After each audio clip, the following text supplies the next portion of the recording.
Hi, it's Lou Thurston with Grace Label, and welcome to the Label Lounge.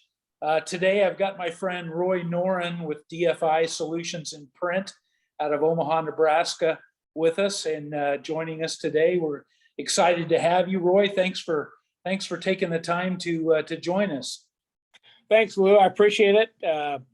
Lou and I have been friends for 25 plus years. We've both been in the industry probably 35 or 40 years. And hopefully there's some things that we can share with everyone today as far as the industry and where things are going. That's great, Roy. So tell me a little bit about what you're doing today and your role with DFI Solutions in Print. Today, I'm a regional sales manager. I cover the Midwest. Like I said, I've been in the industry almost 40 years. I've got a lot of longtime customers, mutual customers. Lou and I do. And, it's been a little bit of a challenge with the COVID thing in the last year, supply chains and just staying out in front of things. So it's never a dull moment. So what have you been doing how have you found yourself being able to reach out and make connections and contact customers during this COVID time? I'm a little bit old school. I use a lot of my relationships and over 30 or 40 years, you just develop relationships and I meet with other suppliers and partners in the industry, box corrugated guys and film guys, and just a lot of networking just to stay out in front of a lot of people. It's like I said, it's been a little bit of a challenge in the last year with COVID. So you've had to think outside the box, but just a lot of connections, doing like what we're doing here online and virtual, a lot of phone calls, a lot of follow-up.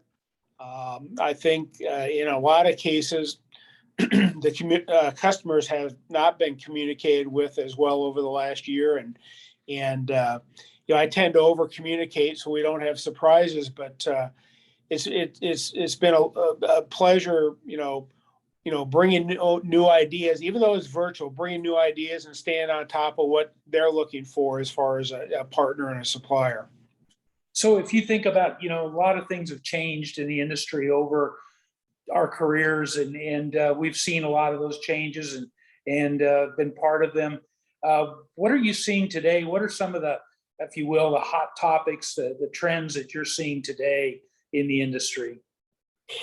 Well, clearly the supply chains have been an issue with everybody you talk to, but it's a pretty exciting time. It used to be years ago, you were pretty much limited to what you could do, as far as, decorations on labels and film and things. Right now with digital, almost the sky's the limit. We're seeing enormous amount of SKUs, versioning, QR codes, augmented reality.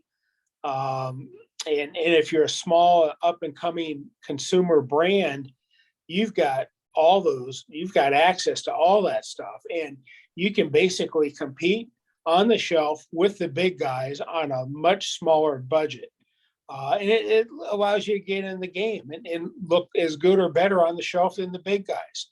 If you're a small consumer brand and want to really stand out, augmented reality, QR codes, where you put a QR code on your packaging or label, your customer walks up, scans that, it takes them right to your website, and perhaps even a story about where you came from and what you're doing. I think it's a really exciting time to be in the business. Yeah, I agree for sure. You mentioned, we talked about a little bit already about challenges, and you mentioned supply chain. Do you think that's the biggest challenge we're up against right now is supply chain issues? I think that's one of them. I think, in the last year and a half, people have been reluctant to change suppliers a little bit. And I think there's been a little bit of that. I've got some customers that we've converted over in the last 3 or 4 months that in the past probably wouldn't have taken that long, but there's some real hesitation to change partners. And you have to really demonstrate you've got the horsepower to deliver. and over communicating is key, because the last thing that customer wants to do is make a bad decision right in the middle of a pandemic, because it's pretty tough to rebound if you don't pick the right people. So, Yeah, I think so too. You mentioned horsepower. I think in your case, I would also use the term bandwidth, and that's something, in all the years that we've been associated, I've always known that you have the ability, the bandwidth to bring to have the broad scope of solutions, for people and bringing them to the table. I mean, nobody does that like you do, and that's something I've really admired about you in your career, is your ability to apply that bandwidth and bring a lot of different and unique things to the table that might not necessarily be sitting right in the core. yeah, that's a great statement. What we've found with a lot of consumer brands and up and coming brands is everybody's got to start somewhere. And it used to be pretty tough for them to get in the game against the big guys that had all the plates and the long runs and all that. Quite frankly, we've relied on people like Grace Label as a supplier. They got the bandwidth as far as the digital, the long run, all the finishing capabilities, and they've been around a long time. So they've got relationships with the raw material suppliers, which is a big deal right now. So I've been in situations where a supplier just could not get material, and that has not been the case with Grace Label. So I take my hat off to you guys and the long-term relationships you've had, because that pays huge dividends for your current customers and new customers. Well, I appreciate that, Roy.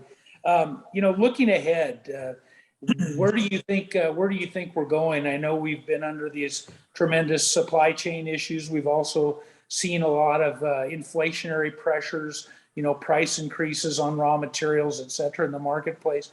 What's the future looking like, and what's your crystal ball telling you?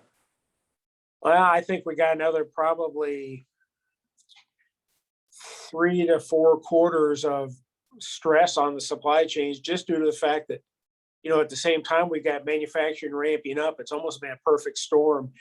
And it's not like you go out and just put a new raw material mill online. I mean, that's a capital expenditure. It takes several years to do.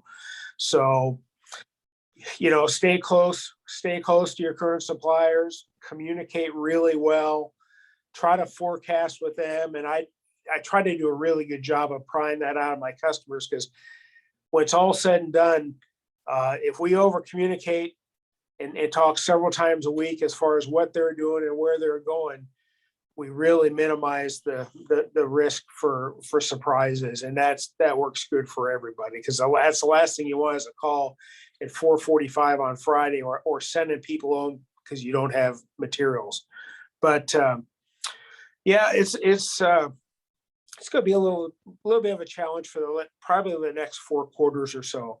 The raw material people in the past, when things were not as heavy and high in demand, they were rolling out new materials, maybe, what we used to call drop-in materials that have a better MSI, a little different structures. Right now, they're just trying to keep up with the day-to-day stuff. So, like I said, I would just over communicate and try to stay out in front of your customers' needs. Well, I think you're right, Roy. I think so. That's certainly what we're seeing on this end, and it's developing too. I would just add to that, making sure you talked about keeping close to your suppliers, but just again in communication, having the best relationship you can, and staying close and communicating, and making sure that you've got what you need when you need it. That's the challenge. And working with companies like DFI and yourself, that makes our job here at Grace Label a lot easier. So we appreciate it and appreciate your time today. And thanks for giving us some insight. Yeah, thanks, Lou. Have a great day. Take care. You too. Thanks, Roy. Yeah, bye-bye.